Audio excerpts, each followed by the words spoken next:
Student part one को continue रखते हैं, जिसमें सेक्शन ये आपको कंटिन्यू चल रहा है, जिसमें आपके फर्स्ट टू 20 तक क्वेश्चन कंटिन्यू है।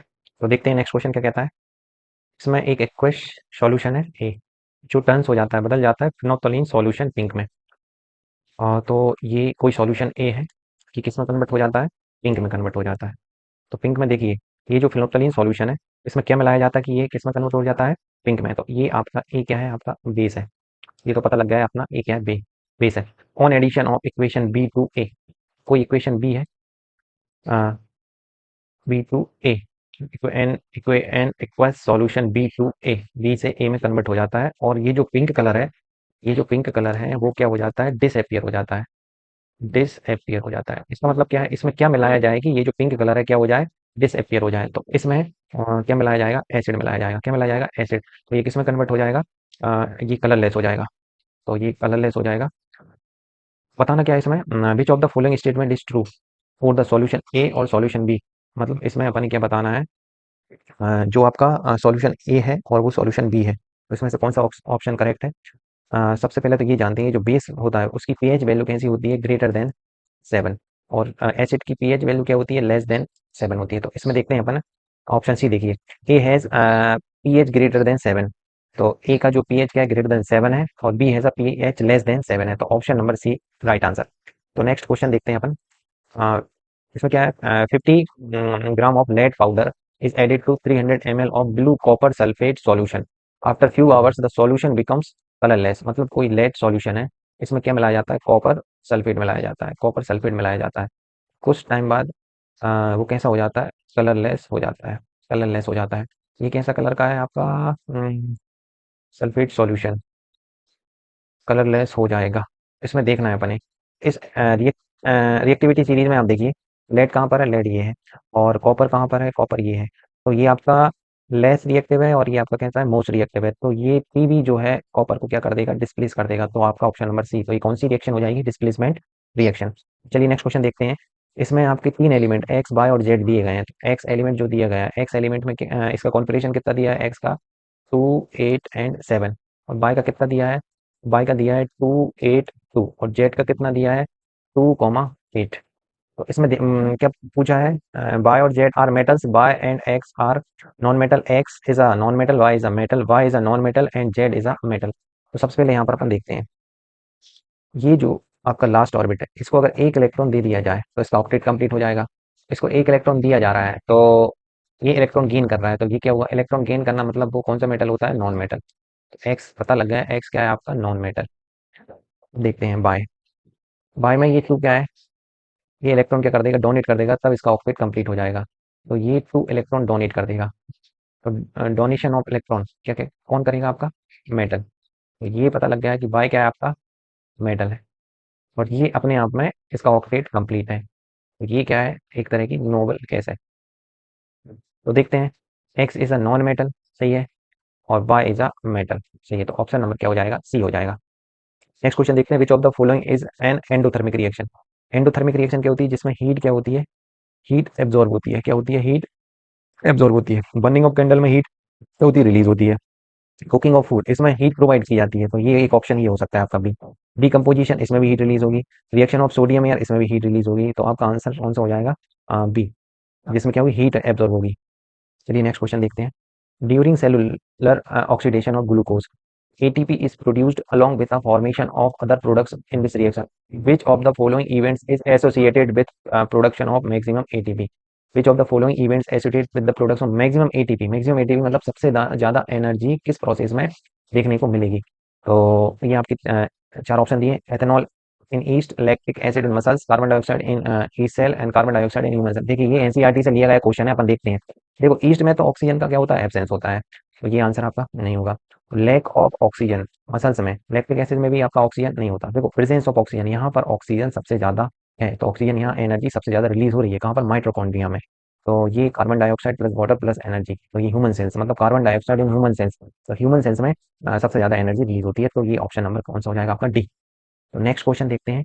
नेक्स्ट क्वेश्चन है, during which of the following stage in the circulation of blood in normal human being the oxygenated blood is pumped to all parts of body.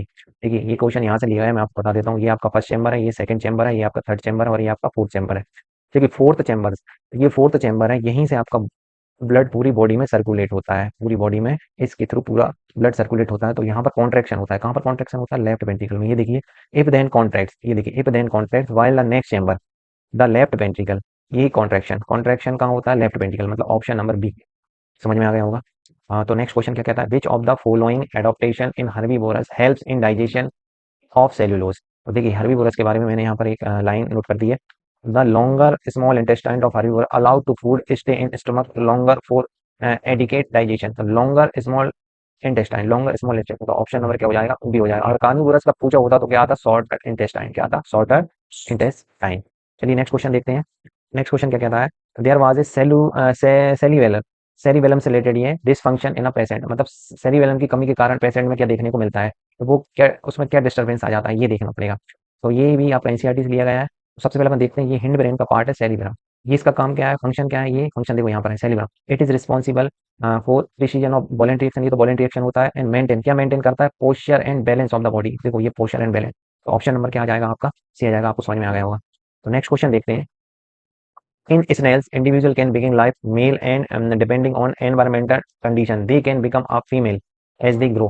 This is because, देखो इसमें किसके बारे में पूछा गया है? स्नेल्स के बारे में पूछा गया है। तो स्नेल्स के बारे में देखो, option A, male snails have dominant genetic makeup, female snails have dominant genetic makeup, expression of sex chromosomes can change in snails lifetime, sex is not genetically determined in snails। देखो ये NCERT से लिया गया है। देखो ये आपका topic है सेक्स डिटर्मिनेशन। देखो यहाँ से मैंने इसको हाईलाइट किया। In other animal such as snails individual can change sex indicating that sex is not genetically determined। देखो sex is not genetically determined, तो यहाँ से ये क्वेश्चन पूछे जाते हैं, इसलिए लाइन बाई लाइन एनसीईआरटी की पढ़ना बहुत जरूरी है। ठीक है। हाँ, नेक्स्ट क्वेश्चन क्या कहता है? In the following cases a ray is incident on a concave mirror. ये आपका कॉनकेव मिरर है। In which case the angle of incident equal to zero. क्या पूछा? Angle of incident equal to zero. इसमें angle of incident zero कब होगा? सबसे पहले देखिए, a ray parallel to principal axis, principal axis की अगर कोई रे पैरेलल जाएगी तो वो कुछ ना कुछ एंगल से पास होगी। और रे passing through the centre of curvature, अगर रे कहाँ से पास हो रही है? सेंटर ऑफ कर्वेचर से पास हो रही है।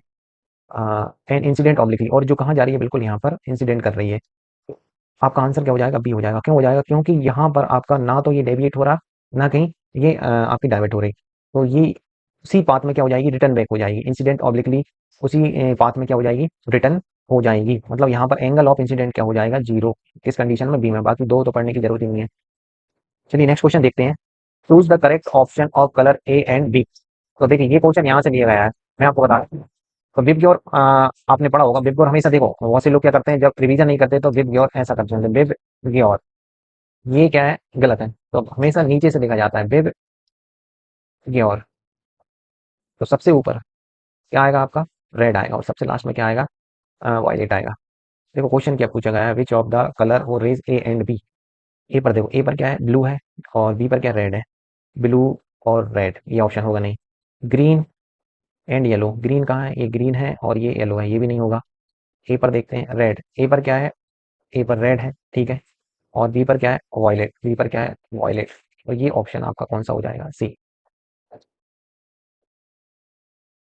नेक्स्ट क्वेश्चन क्या कहता है? Identify the correct statement. The energy available to the producer in maximum. सबसे ज्यादा इसमें क्या बताना? इनकरेक्ट बताना। ध्यान से क्वेश्चन पढ़िएगा, यहाँ पर कंफ्यूज हो जाते हैं। यहाँ पे करेक्ट आ जाता तो आपको करेक्ट बताने पड़ते, इसमें इनकरेक्ट बताना है। It is the first trophic level which absorb 1% of light energy directly from source. ये सही है। It utilise the most of the chemical energy for its own respiration growth and reproduction and movement. ये भी सही है। It utilises 90 it utilises 10%। देखो यहाँ पर ये गलती कर दी इन्होंने। It utilises 10% of light energy, तो देखो इट यूटिलाइज 90% आएगा। तो ऑप्शन ये इनकरेक्ट हो जाएगा। It transfer only 10% light energy to the next trophic level. ये भी सही है। तो इनकरेक्ट आंसर कौन सा है? सी। नेक्स्ट क्वेश्चन क्या है? Which of the following is not, ये भी देखो इज नॉट है, role of decomposition of ecosystem. तो देखो नेचुरल रिप्लेसमेंट ऑफ सॉइल, ये आपका करेक्ट आंसर है। वेस्ट डीकम्पोजिशन, ये भी करेक्ट है। Break down of dead remains, ये भी सही है। एनलिस्टमेंट ऑफ ऑक्सीजन एटमॉस्फेयर, ये डीकम्पोजिशन में ये आता ही नहीं है पॉइंट। तो ऑप्शन बी आपका क्या हो जाएगा? राइट आंसर हो जाएगा। देखो असर्शन रीजन वाले क्वेश्चन आ गए हैं। इसमें आप मैं को ए बी और सी और डी इनको देखते हुए आपको आंसर देना है। असर्शन रीजन में पहला क्या है? On adding HCl to the test containing a substance X, कोई आपका एक्स मेटल है। A colourless gas is produce which gives a pop up sound in burning match stick. इसमें कोई मेटल है, इसमें क्या मिलाया जाएगा? HCl। तो हाइड्रोजन गैस क्या होगी? रिलीज होगी।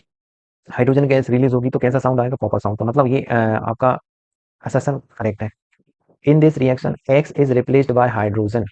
एक्स इज हाइड्रोजन से ये रिप्लेस्ड करेगा नहीं। ये आपका रीजन क्या है? गलत है। X is not replaced by hydrogen. तो मेटल आपका क्या रहेगा? एक्स जो कि रिप्लेस्ड नहीं होगा। तो इसमें ऑप्शन कौन सा होगा? पहला तो करेक्ट है। Option A is true, B is false. हाँ, तो इसमें ऑप्शन कौन सा आ जाएगा? सी आंसर आ जाएगा इसका। A is true but R is false. Next question देखते हैं। The number of chromosomes in number of chromosome cells में कितने होते हैं? 46 होते हैं। एंड जर्म सेल में कितने होते हैं? 23 होते हैं। Is not the same in any species. तो ये भी आपका करेक्ट है। असर्शन ही करेक्ट है। सेकंड देखते हैं reason. When two germ cells combine they restore the normal number of species. ये भी सही है। बट ये क्वेश्चन रीजन इसको एक्सप्लेन नहीं कर रहा है। क्यों? क्योंकि ये दोनों अपने अपने एक तरह से स्टेटमेंट ही है। तो कौन सा ऑप्शन आ जाएगा इसमें?